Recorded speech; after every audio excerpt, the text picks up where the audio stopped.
E aí, beleza? Eu sou o Thiago Dias, esse aqui é o Cyber Thiago canal. O papo hoje é sobre a série Better Than Us, série russa que chegou pra gente agora aí, nesse mês de agosto, tranquilo? Antes do vídeo, vai deixando aquele seu like, faz aquela inscrição pra dar uma moralzinha aí pra gente, não custa nada, é só um clique, beleza? Chega mais aí.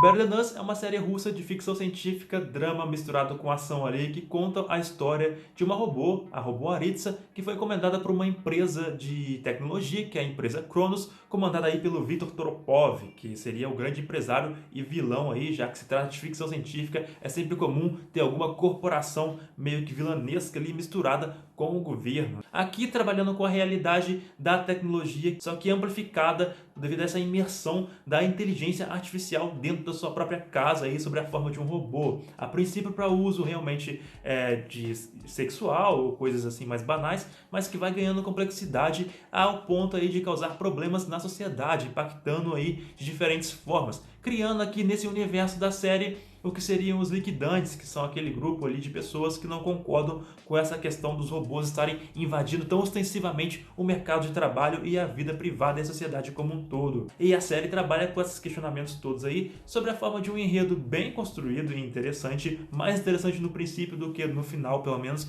nesses 16 episódios disponíveis aqui pra gente, sobre essa robô Aritsa, que foi encomendada por Viktor Toropov da China para servir aí de um novo modelo de fabricação em massa, para poder servir a um novo plano do governo russo de aposentadoria em massa, para poder utilizar a mão de obra mecatrônica, que seriam esses robôs com inteligência artificial, e robô não precisa, robô não engravida, robô não precisa de fundo de garantia, robô não tem só um custinho de manutenção muito básico ali, e compensa em vista todos aqueles direitos trabalhistas humanos. Outra questão que você pode levantar como discussão nessa série aí, que é essa relação de direitos trabalhistas e empregados, e essa questão tecnológica toda envolvida no meio agora, o governo sempre querendo gastar o menos possível com aquilo que seria benéfico para uma grande massa da população, como a gente consegue observar como sempre, né? Sempre com aquela desculpa de que realmente é para o bem da população, é para o bem do povo, e acaba privilegiando a parte mais alta, que seriam os grandes empresários. Uma questão bem interessante que essa série levanta, além da questão da família propriamente dita,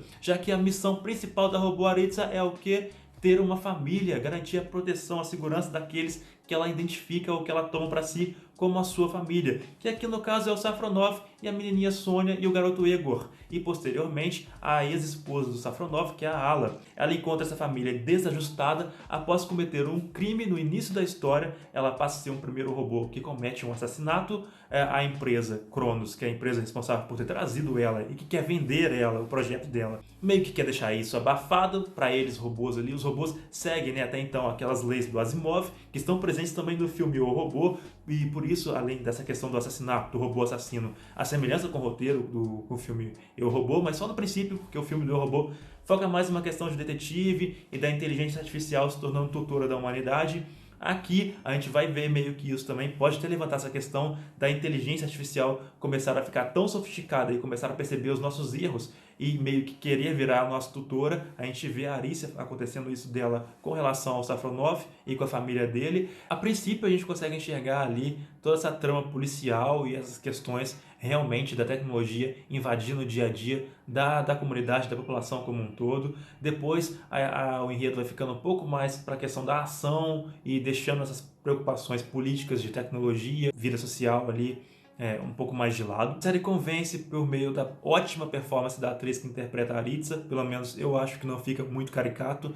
Tá na cara que é um robô, né? É uma coisa que eu acredito que seja difícil de interpretar, e a interpretação dela convence, junto com a maquiagem utilizada também ali, assim como toda aquela cenografia e o próprio clima frio da Rússia, que deixa tudo com um ar meio branco, então fica aquela coisa meio gélida, meio branco-gelo, traz aquela sensação de artificialidade para aquele universo como um todo que está sendo representado ali, e favorece para essa questão, para essa ideia que a gente tem ainda de tecnologia, né? É uma ideia um pouco mais ultrapassada. Hoje em dia a gente vê uma imersão maior de questões orgânicas na cenografia, como plantas, por exemplo, ou bioengenharia, nessas histórias que envolvem ficção científica. A gente percebe a cenografia ali com elementos bem crus e artificiais, plásticos. A série também trabalha com algumas ideias de tecnologia muito próximas nossas aí, como a questão, por exemplo, daquelas pulseiras hologramas, que foi um protótipo desenvolvido em 2014, que estava arrecadando aí pela internet fundos para poder ser produzido em massa. Não sei se isso aconteceu em algum lugar, pra gente aqui não. O uso também de drones de forma ostensiva, mais até do que a gente tem hoje em dia, que a série enfatiza bastante, inclusive, isso, mostrando até mesmo drones de transporte. Tem uma cena em que o Toropov chega na torre da empresa Cronos em um drone desses de transporte que Dubai está querendo implantar e que logo aí vai se popularizar. Tem empresas querendo desenvolver isso, investindo em massa para isso, como por exemplo a Uber. Alguns questionamentos de implicações tecnológicas, como o uso negativo dos robôs que se assemelham aos seres humanos, como por exemplo a ideia ali de alguns grupos de raptos de criança que utilizavam robôs em dar cópias dessas crianças, né, para demonstrar que elas foram vistas em locais diferentes para disfarçar aí investigações daqueles que estão atrás dessas crianças desaparecidas. Mas a série convence, ela é interessante. Tem personagens cativantes, além da própria Arisa, que apesar de ser um robô, é cativante. Dos liquidantes tem o Bars também, que é muito interessante. É um personagem bem sangue ali, que seria meio que o anti-herói da história. Dá pra fazer N discussões sobre a nossa realidade aí. Eu gostei da série, ela convence na proposta que ela traz aí. Beleza? É isso aí que eu tinha pra poder falar sobre ela hoje. Valeu, abração.